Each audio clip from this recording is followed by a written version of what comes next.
Hello, everybody, and welcome back to the Centimetre Perfect AFL podcast. We have made it through round 22 of the 2025 AFL season. Wow. Back in my day, that would mean season done. For Essendon, it's season done. But for the rest of us, there's still 2 more rounds to go. 2 more. 2 more whole rounds of footy. I am Jesse Dart. That is Liam. This Hello. is the Centimetre Perfect AFL podcast, your number one destination for deep dives, footy reviews, and previews each and every week of the AFL season. Liam, we were hoping to get a clearer picture from the finals race coming into the round. Didn't happen. We still have a very tense sprint for September. We definitely do indeed. The Dogs came very close to making some of that picture a little bit more clear, but they got the job done, which means we're still in limbo from everyone, essentially. I know it's not true, from Collingwood down, basically, or Brisbane down. Whoever's in second down, still in trouble, more or less. Probably not. Anyway, Jesse, we'll get to that in the games review. Where can people find us? Well, you'll be in trouble if you don't find us at cmperfect_AFL on Instagram, our social media presence. If you're watching us on YouTube, hello, you can see us. Please consider liking and subscribing for our content if you are enjoying what we're putting out as we get close to that finals time as well, as Liam sends you hearts, which feels like inducement, but you have to subscribe now because he's put it out on the line for you. That's the rules. If you're on one of our preferred podcasting platforms, that be Apple, Amazon, or Spotify, welcome back to you. Consider leaving a review for the show once we get to the end if you enjoy what we're talking about. Just a quiet warning, though, for a couple of teams, you may not be wanting to review this week's episode because I have to be a bit harsh, I'm afraid, because there's been some disappointing performances. There has been indeed, but I mean, and also in our deep dive today, we'll be looking at one team in particular, one team that we think is in a little bit of strife. But to be fair, Jesse, I think any true fan of any team knows when they're in a bit of in the doldrums, just a smidge. And who's in the doldrums today? Who's in your line of fire today? Well, we're covering Melbourne today, Liam. They've sacked their coach, the first sacking of season 2025. Simon Goodwin shown the door, 2021 Premiership medal and all. He's out at the D's. A permanent coach is yet to be appointed. Troy Chaplin is currently taking the reins, but does not want the job full time. So still a bit of uncertainty about where Melbourne will end up in 2026 and beyond. But Liam, when I heard the news of the sacking, first of all, it was coming. I don't know if you do off an 80-point win, but it was coming. I didn't see Simon Goodwin for a serious football club. Simon Goodwin wouldn't have been coaching in 2026 at that team, and Melbourne made that call. But then I started actually having a look at their list profile and where they're going, because Harvey Langford was very good for Melbourne in that West Coast game that we just mentioned, where they did win by 80 points. But then I started thinking about the other players that were coming through, and it was a very short thought bubble, because then I started thinking about the older players, and that makes up a lot of this team. So Melbourne right now, I think, are in the most precarious position of any of the 18 teams in the competition.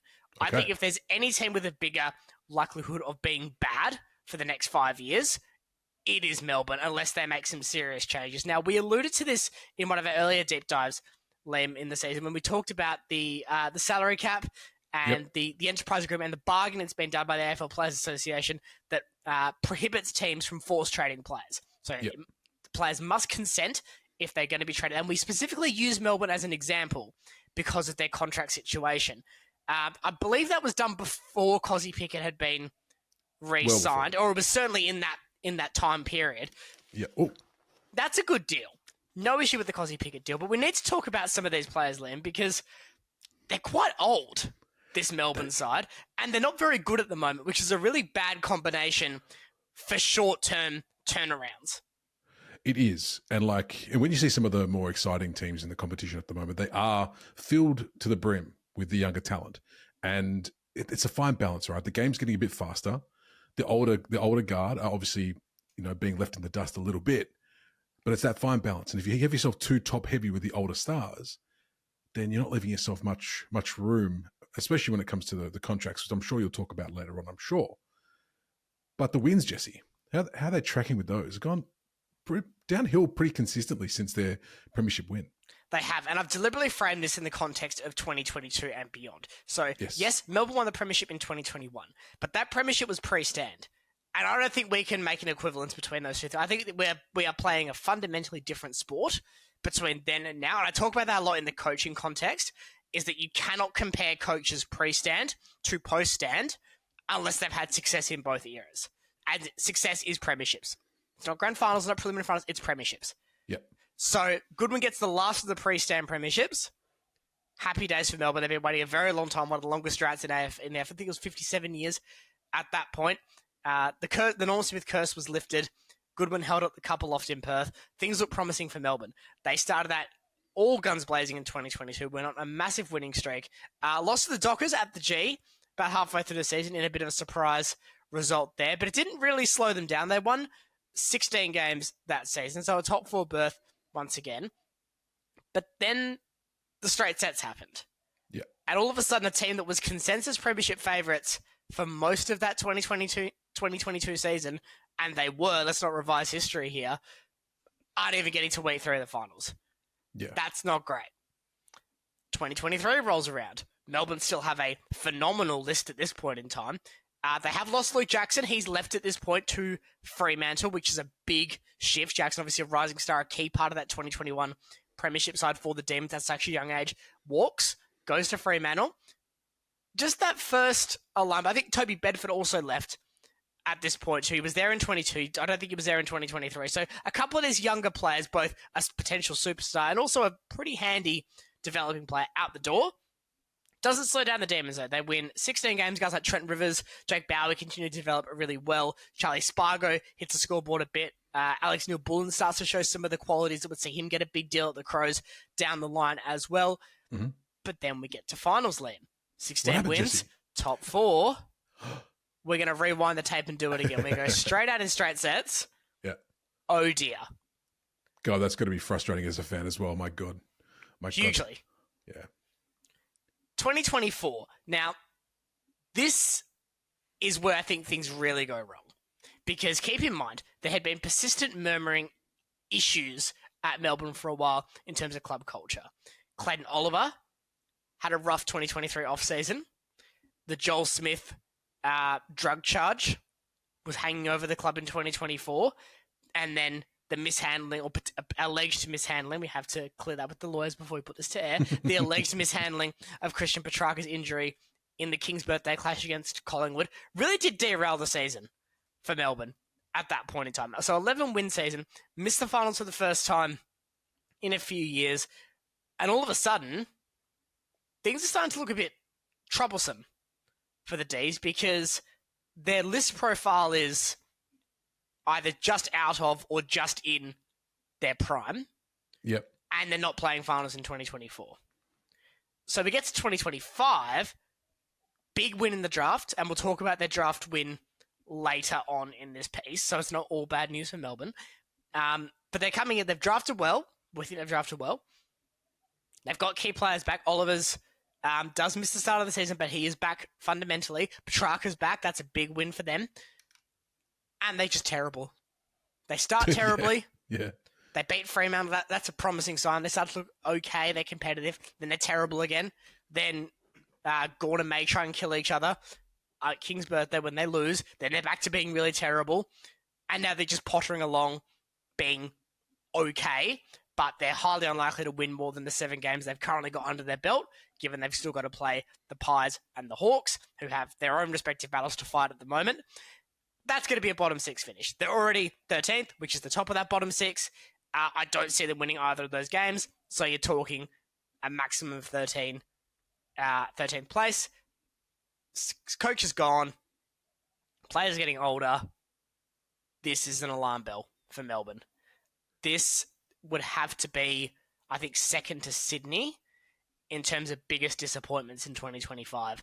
But if you extrapolate it across a few years, this would be number 1. We went from looking at a potential D's dynasty, something they've never actually really had as a football club. They were very good in the 60s. They were very good post-World War II or around World War II with Checker Hughes as coach, but they've never captured that Victorian dynastic run that Essendon have done, Carlton have done, Collingwood and North have done. Twice, you would argue, with North doing the 70s and the 90s. I know they only got 1 flag out of it, but you could argue that mid-60s, early 70s St Kilda side is in that frame as well. Hawthorn have done it multiple times. The Dogs would be the only side alongside Melbourne that probably haven't had that sustained period of grand final at a minimum, if not premiership runs. Did I say Richmond? Because they've done it too. Very Yes, they have, recently, yeah. in fact. So that's every Victorian club but Melbourne and the Dogs. Yep. And echoes of what we saw on the weekend, echoes of the 2021 grand final. It all ties in quite nicely. What doesn't tie in nicely for the D's, though, Liam, is their list profile. Now, on the screen for our YouTube viewers, they can see some pretty alarming numbers. I'm going to run through them youngest to oldest. So, Clayton Oliver at Ballyfrick's 28 years old. That's not the end of the world. Bad. That's not panic That's stations. not too bad. Yeah. With a caveat that we'll come to later. Okay. That's okay in isolation. Petrarca, Lever, Langdon, 29. Starting to see that's 5 key players on the wrong side of 27, which I would consider to be your peak. Your prime. Your absolute, in terms of physiology, you're probably talking 25 to 27 in Aussie rules. Some players can peak early, some players can sustain a lot longer, but your best years are probably going to be 25 to 27, which we saw with Petrarca. Bontempelli's the same age. Saw that, I'd say, with him. Obviously, some can keep going a lot longer and do. Yep. But they're your peaks, I would say. Salem's 30. Viney's 31. Gawn, Melksham, and May are all 33. That's Melbourne. Yeah. That is the Melbourne team. Yeah, it's pretty much all the stars on a page, really. I mean, the only one missing there in terms of superstar status is Cozzy Pickett, who's 24 and contracted until he's into his 30s now. Yep. He is looking like being a great long-term deal. I think we put him very high up in our tier list last week, Lem. Go watch that after this if you haven't seen it, us ranking all long-term contracts beyond 2030 across the competition. But this is a worry to me, Liam, because these guys are older relative for AFL standards. I can't talk, yeah. And crucially, with the exception of Max Gawn, they're not great at the moment, are they? No, they're not doing fantastically, but I do wonder how much of that does come back down to the culture of the club as well. Because like you said, there are some players who can keep going. Gawn is 33, sure, but he's arguably one of their best players. He is an All-Australian this year. 100%. But you're spot on when you say that little list that you've just given us there, if you say name a Melbourne player, you're going to get one of those. Or Cozzy. Or Cozzy. But what are your odds there? 1 in 10? 1 in 11? Well, I think it's going to be Gawn. Yeah. It's going to be May because he's notorious. Petrarca, especially if you're on TikTok. Petrarca. I mean, even I forgot about him just then. That's terrible. But no, those are the big names. Maybe Van Rooyen, one of the other younger ones you might hear. But even he's having a pretty, lackluster season. We spent time in the twos. He spent time with the twos, which I don't mind as a young player because if you need to get something going. Yeah, but it tells you where he's at. Yes, it does. But this is a concern if they don't have anything coming up through the ranks, Jesse. Yes. That's when you get someone like, once these players start ticking the boxes, leaving the game behind, who's next up? Are they literally just going to build everything around Cozzy? Well, that's where you got to ask the question because you've got a really promising potential midfield trio there in Lindsay, Xavier Lindsay, Harvey Langford, Cozzy Pickett. That could work. Yep. But they're locked out by Viney, Oliver, Petrarca, and they're locked out for a while. Yeah. So, you go, Liam. I was going to say, well, do you want to get to the where to now, or should we move on to some of the alarming production drops before we get too far into that, Jesse? Let's talk production because I think that's going to be a key element to this conversation. 2022, the first season of pre-season, I've deliberately not done the premiership year because A, they were arguably better in the home and away season in 2022 than they were in 2021. And B, I prefer to compare apples to apples in terms of post-stand than get into a little bit of apples and Granny Smith apples if we're doing pre and post. And it just muddies the water a bit. I don't think the analysis is as clear. Sure. If we do it that way. So Christian Petrarca averages 28 touches a game in 2022, 27 in 2023, 25 this year. Now, one thing I've been really hammering the last few weeks on this show, Liam, is the incremental increases and decreases in performance at the top end of elite AFL performance. Little slight adjustments and changes have massive influence. A guy can go from 10 disposals to 15 disposals as a second-year halfback flanker. That's great. That's irrelevant broadly. But an elite midfielder can go from 27 touches to 25, and it's a big problem because of what they bring to their team. So Petrarca's in that boat. Oliver, who was a Brownlow favourite for 2022 and 2023, 32 touches a game in 2022, that's ridiculous. 30 in 2023, that's still nuts. Yep. 25 in 2025. Clayton Oliver is a shadow of the player he was, and you can see it. You know, even when Melbourne beat Fremantle this year, watching that game, you know, you see the change in senior player dynamics around Melbourne. Not Oliver specifically, but just in general. There's no fear factor around Petrarca and Oliver in 2025. Viney, who's very much the Robin to the Batman of this midfield, 25 touches a game in 2022, 25 touches a game in 2023, 22 in 2025, and he's been probably better in terms of impact than Petrarca and Oliver, and he's getting less ball. Yeah. So this is alarming. This is the type of thing you see when a dynasty has won 3 flags and are ready to give it up. See Richmond 2017 to their downfall in 2024, and now their renaissance in 2025. That's what you see from that. But this Melbourne team, there's no practical positive here for the D's with these numbers in terms of their midfield output, in terms of goals. Bailey Fritsch, 55 goals in 2022. Huge season for him. Injury interrupted in 2023, still got to 38. This year, and these numbers were done, I think you've actually very kindly added the extra 2 goals in. These numbers were all done before the Dogs game on Sunday because I don't have all the time in the world. He's kicked 33, added 2 more to that number. So 33 goals so far this season, 2025, with 2 games to play. That's a worry. Melbourne have never been a big goals team, but their reliance on Fritsch has been a constant. And so for him to be 20 off where he was at their best, which was only 4 seasons ago, that's all you need to know. Yeah. Any room for improvement here though, Jesse? Like obviously Clayton Oliver's building back up from a rough couple of years, and it looks like this year's had a bit more consistent footy. But do you think the age factor is going to be just too much of a burden to overcome, or do you think there's might be a little bit of a boost next year with maybe different coach, different feeling around the club? Is there that potential that that we can see? I mean, anything's possible. West Coast went from being last in 2010 to being in a preliminary final in 2011. So, you know, big sweeping changes can happen. It'd be naive to say, no, it can't happen.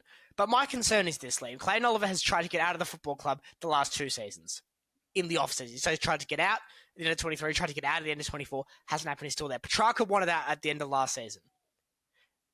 Stephen May's had off-field indiscretions involving alcohol across a number of years now, including in the off-season, although I understand that wasn't his fault, but he was still in a position where he could be at fault. Mm. I don't see a world where this Melbourne team can instantly turn it around. It is possible, but when you look at these numbers, that age profile, and some of the other factors we'll talk about coming up, Lem, I see this being a long road back. Well, let's move on to the next slide here, which will show us all about the key issues that you've raised here, Jesse. Starting with the Luke Jackson, big loss of Luke Jackson. Yeah, this is huge. Luke Jackson wanted out. They've tried pretty desperately to lure him back, throwing some breadcrumbs across the Nullarbor, saying, "Here, Luke, here. We know you don't like playing with one ruckman, so come and play famously with not a ruckman, Max Gawn. He'll be the small forward if you come back. We promise." Simon Goodwin tried to do some tampering in the media. That didn't work out very well. Maybe he should have focused on his job rather than playing contract tampering on the other side of the country. Just a thought, Simon. So that didn't work out very well for him. He's gone now. Jackson's still at Fremantle. He's not going anywhere. But they've lost guys like Bedford. Neil Bullen's in a similar age bracket to these guys. Yeah. He is 28 as well. But what's worth caveating though is we never got to see him in a different role to what he was at Melbourne, which was floating medium forward. And they already had a floating medium forward in Bailey Fritsch. So they missed out on development there. And they missed out on potential there with Neil Bullen. So they've lost a couple of names that they could have used. Angus Brayshaw was another one, Yeah. That sucks. And that's not good for anyone. Yeah. And that's in no way Melbourne's fault. But it just goes to show how quickly things can unravel. And, you can be at fault for 20% of the things that happen at your footy club, but yet, you have to wear 100% of it ultimately at the end of the day, for better or worse. That's where Melbourne are. Melbourne's contract situation is hideous, and there's no other way around it. This has got to be the worst contract situation at any football club in the AFL in 2025. This is a disaster. This is an unmitigated disaster. Oliver, who is having sharp production decreases and consistent off-field issues and consistent get-me-out-of-the-club issues, is contracted until 2030. Yeah. Straight away, that's a problem. Petrarca's there until 2029. So he's currently 29 at the time that his video being recorded. That makes him 33. Petrarca is still a very good player. Sure. But he has slipped from being a top 5 player in the competition to a top 50 player this season. And yes, he can bounce back next year, but he has to bounce back next year. Otherwise, he will continue to be a top 50 player until other players go past him. And then he may be talking top 75 player and then a top 100 player. Petrarca can finish off the rest of his career at 25 touches a game, a goal every other game, and have some nice moments. But it's nowhere near the impact he was having between 2021 and 2023. Yeah. Stats can only tell you so much, which is why I've been reluctant to really hammer home those individual numbers. But you only need to watch Melbourne this year to see the impact of what is a premiership midfield in terms of calibre and isn't too farcically old to be competitive in that bracket. The issue right now, though, is, Liam, this is an underperforming midfield that should be a top 3 midfield in the competition in a 7-win side. Yeah. You can't have that. Not with these contracts. You can't have that. It's not sustainable. Well, because it just for the layman, it just stops them from doing anything else, right? So any new player that comes up who becomes available, what do you give them? What do you offer them? Nothing. Exactly. Adding to the contracts, well, Lever and Viney until 2028. It's not that's their 3 midfielders. We talk about that. So we talked about the potential future of Lindsay, Langford, Pickett. That can't start happening based on these contracts until 2029. Is Harvey Langford going to want to wait that long as a medium forward? Do they attempt, Jesse, to try and trade some of these guys off and bring in some younger talent, or late round draft picks potentially? Well, we can almost move those points around, Liam, on the key issues, because they haven't attracted talent, despite being very good on field for a number of years. Melbourne's 2 free agent names since 2020 have been Tom Campbell, who's played in the VFL all year and was never going to play AFL unless Max Gorman went down, and Luke Dunstan, who I would legally describe as a football player. That's a worry for me, because there's many different factors you can look at. Melbourne aren't a big club in terms of that historic stature, power, fan base, whatever you want to call it. But these guys were in a window with a potentially generational player in Petrarca, and he was teetering on that precipice for a while. The best ruck in the league in Max Gawn, a 50-goal a season forward in Bailey Fritsch, and one of the most reliable defensive duos in May and Lever of the last 10 years, let's say. Mm-hmm. And the best player to get was Luke Dunstan in free agency. Yeah. That you're not going to be able to regenerate a list like that. You look at what Geelong have been able to do. You look at what Sydney have been able to do. You look at even what the Dogs have been able to do. I mean, they poached Harms. Yeah. They've done a great job. The Western Bulldogs, they got Roy Lobb on the cheap. They got Harms on the cheap. They've done a really good job at just ticking over bits and pieces without ever having to blow it up. Yes, they did get pretty lucky with the NGA and father-son lottery. No one is going to deny that. But you talk about in 2025, Jamara's not there, so put him to one side. Yes, Sam Darcy is an absolute freak who could be anything, but Darcy's also mistimed this season. Yep. Their best players at the Dogs have been players that they drafted. Bontempelli, Richards, Bailey Dale. Melbourne have that as well, but without the contributing factor of we can recruit players around that. And crucially, the players they are recruiting aren't really developing, with the exception of Rivers, who I think has had a great season. Yep, yes. Van Rooyen looks a shadow of the young forward he was when he burst onto the scene. Jefferson's in that same boat. I think he's only played about 7 games this season. Petty. These guys are all key forwards, none of whom have had a positive impact on Melbourne this season. Penny's only 25. I was like, okay. Mm. I didn't believe that when I saw that. I said, do you have ID, Harrison? I just need to check that, please, because that makes you a year older than me. And without being too nasty, no. So, but you know, on a serious note, though, this is a problem, Liam, because right now Melbourne I think they've got a great duo, potentially trio. We'll throw Windsor in there as well. Langford, Lindsay, Windsor. These guys are all under 20. They've all shown signs. I think all three could be very good AFL players, if not higher, especially Langford. I think he's a real football player. I think he's the one you want to build this team around long term. But right now, the development's just not happened at the D's. It's almost like they've gone so all in on those 10 players we talked about at the top, the older ones. They've gone so all in those 10 specifically. It got them the premiership, so on the one hand, you could argue it worked. Yay. But on the other hand, they missed the window, they missed the back end of the window, and now they could really be facing a dark period at the football club if they can't get Oliver and Petrarca right. If Gawn has a big drop in production when he hits 34, which, you know, is not inconceivable, May and Lever continue to struggle with injury and form.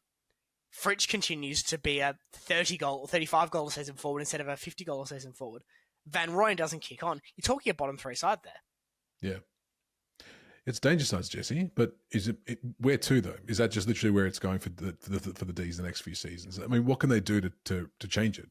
Can they do anything? It's hard because nothing this season. Unless they can recruit well via trades and free agency, which we haven't really seen a lot of intent so far, apart from trying to poach Lou Jackson back. They don't have their first-round draft pick this year, which was the right call. And they did well with that because they got Langford and Lindsay in the same draft. That was the right decision. That is one of the best pieces of list management we have seen in a while. Melbourne saw this opportunity to get two players they desperately wanted. They were happy to take the risk that this year's draft wasn't going to be as good as last year's, which they were right upon, and they got the two players they wanted. So, a couple of big ticks there. So, I don't think they expected to be this bad this quickly, and then be in a position where you look at this and say, well, we have nothing this year. Just like Port, with their first-round pick going out for Lukosius. So this year, I don't think they can do much in the off-season, except for hope, really. Well, I mean, I guess a new fresh face, a new coach, a new system. Yeah, well, that's the big thing too. It depends on who they sign as senior coach. The talk has been Nathan Buckley. In terms of name attraction, I don't think that would be necessarily a terrible idea. Mm. But I'd be looking for a guy outside the second chance pile. And that's not a go at Buckley at all. I just think we're looking at a different game now. And I'd like to see what a completely new perspective could offer this side. Because this team could make the finals next year. If you go back to those names on that previous slide, you think about them, you visualize them, you think Petrarca, Oliver, Gawn, Viney, May, Lever. Now, that is still, for maybe one more year, good enough to be a top 8 side with good development from guys around them. Your Rivers, your Van Rooyens, kick-ons from Windsor, Langford, Lindsay. That could be a top 4 side. It could be. But what we've seen this season is a massive red flag that Melbourne is staring down the barrel of a long-term rebuild. So this off-season, it's going to be hard, but the next 18 months at the Melbourne Football Club are going to be crucial if they want to avoid another long period cellar dwelling. Very good. What are your thoughts, Demons fans? Has Jesse nailed it? Are you angry at him? I'm angry at him, and I've just listened to him, and I'm not even a Demons fan. Explain yourself, Jesse. Let us know in the comments down below what your thoughts are. Is he right? He could be right too. He's mostly right, aren't you, Jesse? Well, I do have a pretty good ability to just say things. Yes, sometimes they're right. Yeah, it's true. That's true. But let us know your thoughts down below at @CMPerfect_AFL as always. We look forward to hearing from you as always. Jesse, thank you.